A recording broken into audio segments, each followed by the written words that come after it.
Hello my dear students, Gayatri Vidya Mandir उच्च माध्यमिक विद्यालय सांचौर जिला जालोर की हमारी इस YouTube चैनल पर आप सभी का एक बार फिर से स्वागत है। प्रिय विद्यार्थियों, मैं अनिल कुमार सोनी, कक्षा 9, विषय गणित, अध्याय 10 व्रत, प्रश्नावली 10.1 के सवाल आज आपको हल कराऊंगा। बच्चों, इस अध्याय की जो 12 मुख्य प्रमेय थी 10.1 से 10.12 तक, वो सारी प्रमेय मैंने आपको अच्छी तरह से हल करवा दी है। और अब हम प्रश्नावली की शुरुआत करेंगे। इस अध्याय की प्रश्न 10.1 के क्वेश्चन नंबर 1। दो ही क्वेश्चन है इसमें। पहला है रिक्त स्थान भरिए और दूसरा हमारा क्वेश्चन है सत्य और असत्य। सत्य कथन को सत्य दिखाना है और असत्य कथन को असत्य दिखाना है। तो बच्चों, हम आज की शुरुआत कर रहे हैं अध्याय 10 व्रत, प्रश्नावली 10.1 के क्वेश्चन नंबर 1 से। देखो, इसमें लिखा है रिक्त स्थान भरिए। ये जो हमने ये रिक्त स्थान लिखे हैं, इन रिक्त स्थान में क्या आएगा ये अपन को भरना है। देखो, नंबर 1, व्रत का केंद्र व्रत के खाली स्थान यानी कौन से स्थान में होता है। बच्चों, आपको बता रखा है कि ये हमारा एक व्रत है और ये इसका केंद्र होता है, ऐसे समझ में। तो अब आपको देखते मालूम पड़ गया कि व्रत का केंद्र कहाँ है। व्रत के अंदर स्थित है। अंदर को क्या बोलते हैं? अभ्यंतर। अभ्यंतर का अर्थ अंदर की तरफ होता है। तो यहाँ व्रत का केंद्र व्रत के कहाँ स्थित है? अभ्यंतर में। आप इसमें ये अभ्यंतर भर देना, राइट, अभ्यंतर में। यहां अभ्यंतर भर देना, मैं भर देता हूं ये अभ्यंतर, राइट। अब देखो, सेकंड पॉइंट क्या लिखा है? एक बिंदु जिसकी व्रत के केंद्र से दूरी त्रिज्या से अधिक हो, व्रत के कौन से भाग में स्थित होता है? मतलब बहिर्भाग में स्थित होता है या अभ्यंतर में। देखो बच्चों, इस सवाल को समझने के लिए मैं आपको समझाऊंगा। ये हमारा व्रत है, ये इसका केंद्र है और ये इसकी क्या है? त्रिज्या, ठीक है। ये इसकी क्या है? त्रिज्या है। त्रिज्या किसे कहते हैं? जो हमारा व्रत होता है, इस व्रत की परिधि पर कोई भी बिंदु स्थित हो, उस बिंदु की केंद्र से दूरी क्या कहलाती है? त्रिज्या कहलाती है। अर्थात मान लो ये बिंदु O है, ये बिंदु A, तो ये OA त्रिज्या होगी। अब आप देखो, हमारा प्रश्न क्या है? एक बिंदु जिसकी व्रत के केंद्र से दूरी त्रिज्या से अधिक हो। अब आप बच्चों समझो कि हमारा ये बिंदु कहाँ है? A, व्रत की परिधि पर। जब कोई बिंदु व्रत की परिधि पर स्थित हो और उसको हम केंद्र से मिलाते हैं तो ये त्रिज्या बनती है। इसका मतलब ये हुआ कि इस त्रिज्या से यदि हम कम दूरी पर कोई बिंदु ले, कि मान लो यहां पे बिंदु ले लिया अपने, ठीक है, ये लो, ये बिंदु है हमारा A, ये O, ये B। बिंदु B कहां है?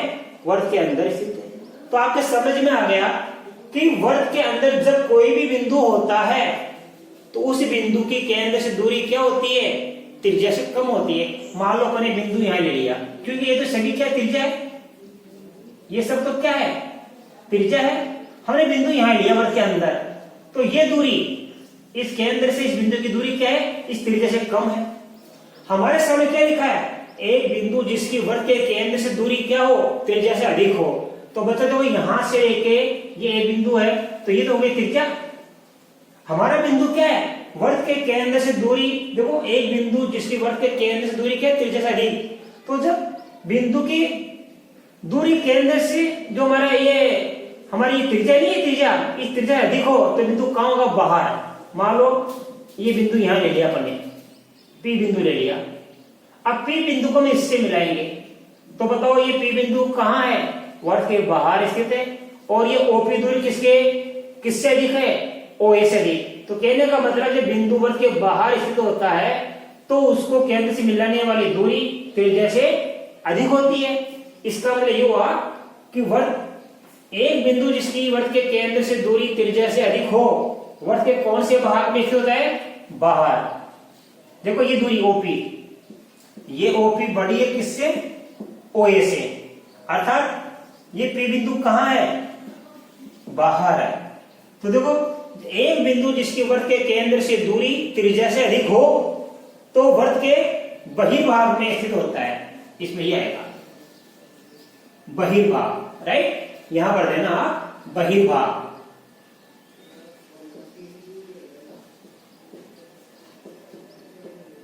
बहिर्भाग,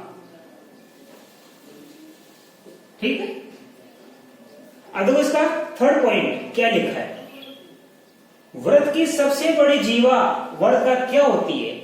बच्चों देखिए आप, ये हमारा एक वृत्त है, राइट? ये इसका केंद्र है, ये इसकी जीवा है। जीवा किससे कहते हैं? वृत्त की परिधि पर स्थित किन्हीं दो बिंदुओं को मिलाने वाला रेखाखंड जीवा होता है। ये ए बिंदु और बी बिंदु कहां है? इस वृत्त की परिधि पर स्थित है। इन दोनों को मिलाने वाला रेखाखंड क्या कहलाता है? जीवा कहलाता है। तो ये भी जीवा है, ये भी जीवा है, ये भी जीवा है और ये भी क्या है? जीवा है, राइट? अब मान लो एक जीवा जो हमारा जो केंद्र है, ये केंद्र इसके अंदर से होकर खींचेगी पर, ये लो। तो मान लो ये हमने लिखी पी क्यू। अब बताओ यहां पे हमने इस वृत्त की कितनी जीवा खींची?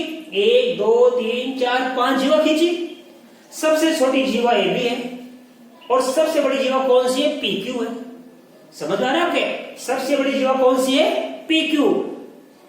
तो बताओ ये पी क्यू जो जीवा है वृत्त के केंद्र में से होकर जा रही है, और हमने आपको बता रखा है कि वृत्त के केंद्र से होकर जाने वाली सबसे बड़ी जीवा क्या कहलाती है? वृत्त का व्यास कहलाती है। ये पी क्यू जीवा भी है, लेकिन चूंकि ये केंद्र से होकर जा रही है इसलिए हम पी क्यू को व्यास भी कह सकते हैं। इसका मतलब ये हुआ कि वृत्त का व्यास क्या होता है? वृत्त की सबसे बड़ी जीवा को हम क्या कहते हैं? वृत्त का व्यास ही कहते हैं। तो देखो यहां से वृत्त की सबसे बड़ी जीवा वृत्त का क्या कहलाती है? व्यास। यहां पर देना आप व्यास, राइट? तो बच्चों देखिए आपके इस पहले के 3 मैंने आपको हल करा दिए, ठीक है?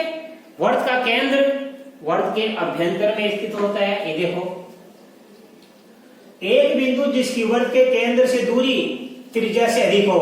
देखो ये बिंदु है, इसके केंद्र से दूरी कौन सी है? ओपी, और त्रिज्या कौन सी? ओए। तो बताओ ये दूरी इस त्रिज्या से अधिक है, अर्थात ओपी अधिक है ओए से। तो बताओ बिंदु कहां स्थित होगा? बाहर स्थित होगा। तो जिस बिंदु की वृत्त के केंद्र से दूरी त्रिज्या से अधिक होती है वो बिंदु बाहर, यानी दूरी केंद्र मतलब बिंदु बाहर स्थित होगा तो उसके केंद्र से दूरी त्रिज्या से अधिक होती है, और बिंदु वृत्त के अंदर होता है तो उस बिंदु के केंद्र से दूरी त्रिज्या से कम होती है। थर्ड समझ, वृत्त की सबसे बड़ी जीवा क्या कहलाती है? वृत्त का व्यास होती है, राइट? अब देखो बच्चों 4 पॉइंट, एक चाप क्या कहलाता है? जब इसके सिरे एक व्यास के सिरे हो। देखो बच्चों एक वृत्त बनाएंगे हम, समझना। ये एक वृत्त है, ये इसका केंद्र है और ये ए बी क्या? इसका व्यास। चित्र में देखो हमारे पास है बच्चों, एक हमने ओ केंद्र का वृत्त बनाया और इसका एक व्यास खींच दिया हमने ए बी। तो बताओ ए बी व्यास के सिरे कौन से? ए और बी, 2 सिरे हैं व्यास के। हमारा प्रश्न में क्या है? अब देखो ये ए बी व्यास है, ये ए बी व्यास क्या कर रहा है? इधर भी ए बी चाप बना रहा है और इधर भी ए बी चाप बना रहा है। देखो बच्चों ये हमारा वृत्त है, ये इसका केंद्र है, हमने जीवा खींची मान लो है ए बी, ठीक है? तो ध्यान देना ये जीवा यहां पे तो बना रही है लघु वृत्तखंड, ये जीवा है और ये ए बी व्यास है। तो जीवा और व्यास संगत व्यास नहीं है, तो जीवा और व्यास से क्या बनता है? वृत्तखंड बनते हैं, यानी वृत्त के टुकड़े बनते हैं। यदि टुकड़े छोटे बड़े होते हैं तो लघु चाप, लघु वृत्तखंड और दीर्घ वृत्तखंड कहेंगे। ये छोटा टुकड़ा है तो इसको कहेंगे लघु वृत्तखंड, और ये टुकड़ा बड़ा है तो बड़ा को बोलते दीर्घ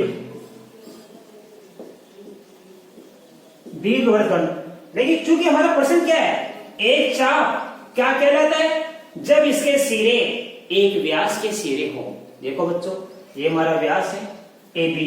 अब ए बी से क्या हो गया, ये ए बी हमारा चाप है, ये बी हमारा क्या चाप है, यहां से लेके इधर भी ये चाप है, ये हिस्सा और हिस्सा क्या बराबर है, ये हिस्सा और हिस्सा क्या बराबर है। अर्थात ये ए बी जो हमारा व्यास है, इस वर्त को दो समान भागों में विभाजित करता है, आधा वर्त ऊपर और आधा वर्त नीचे। तो देखो ये अर्धवर्त है और ये भी क्या है, अर्धवर्त। इसका मतलब ये हुआ कि एक चाप क्या होता है, अर्धवर्त होता है।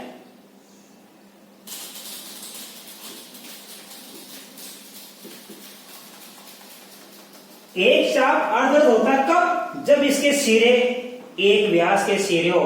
देखो बच्चों, ये हमारा चाप है, इस चाप का एक सिरा ए और एक सिरा क्या है, बी। ये ए और बी कहां है, इस व्यास पर स्थित है। तो जब एक वर्त, एक चाप अर्धवर्त होता है जब इसके सिरे एक व्यास के सिरे हो। अब देखो आगे,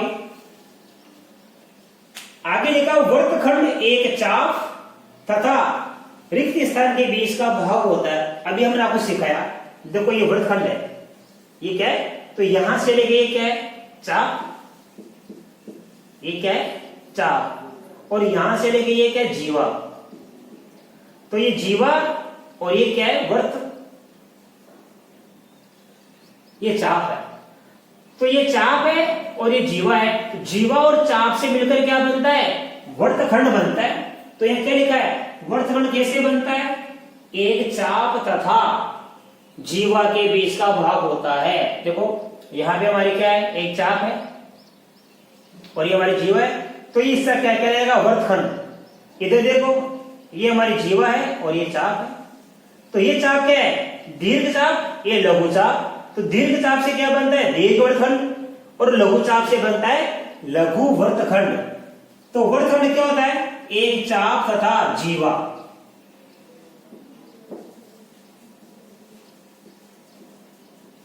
के बीच का भाग होता है, राइट। तो इसका 5 पॉइंट भी हमने सीख लिया। इसमें क्या लिखा है बच्चों, इसमें लिखा है वर्तखंड एक चाप तथा जीवा के बीच का भाग होता है, राइट। अब देखो 6 पॉइंट क्या लिखा है, इसमें लिखा है एक वृत्त जिस तल पर स्थित होता है उसे कितने भागों में बांटता है। बच्चों देखो, ये हमारे पास में एक तल है, क्या है, हमारे पास में एक तल है और यहां हमने बना दिया एक वृत्त, राइट। अब आप देखो कि जो तल है इस वृत्त को कितने भागों में बांटता है। ध्यान देना, एक भाग इधर, एक भाग इधर और एक भाग इधर। इसका मतलब हुआ कि एक वृत्त जिस तल पर स्थित होता है उस तल को कितने भागों में बांटता है। यह वृत्त, देखो तल तो हमारा एक ही था, ये हमारा तल तो एक ही है। जैसे अपन इस तल पर एक वृत्त बनाएंगे तो एक भाग इधर बन जाएगा, दूसरा इधर और तीसरा वृत्त के अंदर। तो इससे क्या सिद्ध हुआ कि एक वृत्त जिस तल पर स्थित होता है उसे 3 भागों में बांटता है। यहां पर देना 3 भागों में बांटता है। ये हमारा 6 पॉइंट हो गया। तो बच्चों क्वेश्चन 1 का 1 to 6, प्रश्न नंबर 1 का 1 से लेकर 6 तक मैंने आपको रिक्त स्थान भरिए बड़े अच्छी तरीके से मैंने आपको समझा दिए। अब हम बढ़ेंगे आगे जाके क्वेश्चन नंबर 2 की तरफ। सत्य असत्य लिखिए। अब देखो हमारे क्वेश्चन नंबर 2 में 1 to हमारे वही 6 पॉइंट है, 1 से लेके 6 तक बिंदु है। इन्हें इनका पर अध्ययन करेंगे, पता करेंगे कौन सा कथन सत्य है और कौन सा कथन असत्य है। देखो बच्चों, नंबर 1 पॉइंट, केंद्र को वृत्त पर किसी बिंदु से मिलाने वाला रेखाखंड वृत्त की त्रिज्या होती है। देखो बच्चों क्या लिखा है, केंद्र को वृत्त पर किसी बिंदु से मिलाने वाला रेखाखंड वृत्त की त्रिज्या होती है। देखो हमारे पास में ये क्या एक वृत्त है, ये इसका केंद्र है, ठीक है। क्या लिखा है, केंद्र को यानी ओ बिंदु को वर्त पर किसी बिंदु से, इस वर्त पर आप कहीं भी कोई बिंदु ले लो, मान लो हमने ये बिंदु ले लिया P, ले लिया P। P बिंदु कहां है? वर्त पर स्थित है। कहीं भी ले सकते हैं, हम यहां भी ले सकते हैं Q, यहां ले सकते हैं R, यहां ले सकते हैं S, राइट। तो केंद्र को वर्त पर किसी बिंदु से मिलाने वाला रेखाखंड, देखो हमने इस केंद्र को इससे मिला दिया, तो केंद्र को इस वर्त पर स्थित किसी भी बिंदु से मिलाने वाला रेखाखंड क्या बन गया? OP। अरे OP क्या होगा? त्रिज्या तो होता है, आपको परिभाषा लिखी थी। तो वर्त के केंद्र को वर्त की परिधि पर या वर्त पर स्थित किसी बिंदु से मिलाने वाला रेखाखंड त्रिज्या होती है। ये हमारा कथन सत्य है, ये हमारा कथन सत्य है, राइट। इसी प्रकार देखो बाकी को भी सीखेंगे कि कौन सा कथन सत्य है और कौन सा कथन असत्य है। देखो बच्चों, सेकंड पॉइंट, ये पहला हो गया हमारा। सेकंड पॉइंट में लिखा है एक वर्त में समान लंबाई की परिमित जीवाएं होती है, मतलब निश्चित जीवाएं होती है। एक वर्त में समान लंबाई की कितनी जीवाएं होती है, उनकी गिनती फिक्स होती है या अनिश्चित होती है, ये हमें जांच करनी है बच्चों। तो देखो कैसे, हमारे पास एक वर्त बनाएंगे हम, ये इसका केंद्र है। मान लो अपन यहां से इस बिंदु से ये एक जीवा खींचिए AB, ठीक है। अब मान लो मैं यहां से खींचूंगा इसी नाम की लंबाई की CD, मैं यहां से खींचूंगा ये सब क्या है? समान लंबाई की जीवा। मान लो इधर खींचूंगा PQ, मान लो RS, ये भी जीवा है, मान लो XY। तो बताओ समान लंबाई की जीवाएं एक वर्त में कितनी खींच सकते हैं हम? अनंत रूप से हम काफी जीवाएं खींच सकते हैं, ऐसे। इसका मतलब ये हुआ कि एक वर्त में समान लंबाई की परिमित जीवाएं होती है, ये कथन हमारा क्या है? असत्य है। क्यों है? क्योंकि एक वर्त में समान लंबाई की हम अनंत जीवाएं खींच सकते हैं, और यहां क्या लिखा है? एक वर्त में समान लंबाई की परिमित जीवाएं होती है। परिमित मतलब निश्चित। तो समान लंबाई की निश्चित जीवा थोड़ी खींच सकते हैं कि मान लो 3 सेमी की जीवा खींचो, तो एक वर्त के अंदर हम 3 सेमी की जीवा खींचेंगे, 1 2 3 4 5 6, कोई फिक्स थोड़ी है, अनंत खींच सकते हैं हम। तो इसका मतलब हुआ एक वर्त में समान लंबाई की परिमित जीवाएं होती है, असत्य है। क्यों?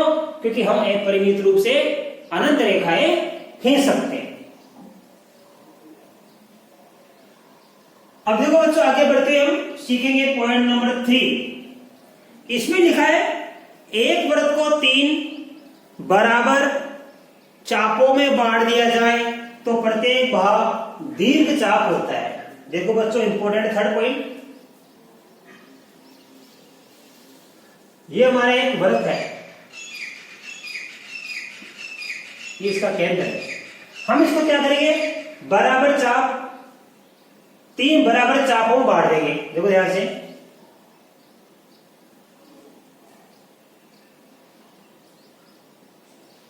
ये लो, 1 भाग 2 भाग 3 भाग कर दिया हमने। अब चूंकि हमारा सर्किल है, ये वर्त है, ये पूरा वर्त कितने डिग्री का होता है? पूरा वर्त होता है 360 डिग्री का, राइट। अब देखो यहां से देखो, ध्यान देना, ABC, ये AB चाप, ये BC चाप और ये AC चाप, ठीक है। 3 चाप हो गए। क्या लिखा है? एक वर्त को 3 बराबर चापों में बांट दिया हमने। अब बताओ इस चाप, ध्यान देना कि ये चाप कैसे चाप होंगे? दीर्घ चाप होता है क्या?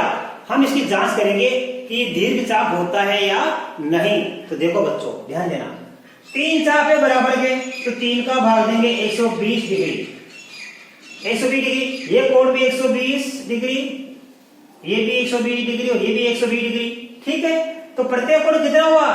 120 डिग्री का चाप है ये भी 120 डिग्री का चाप और ये भी 120 डिग्री का चाप। तो बताओ 120 डिग्री का चाप 180 से अधिक है या कम है? कम है। ये क्या है? 180 से कम है। तो ये तीनों चाप 120 डिग्री के होंगे और ये 180 डिग्री से कम होंगे।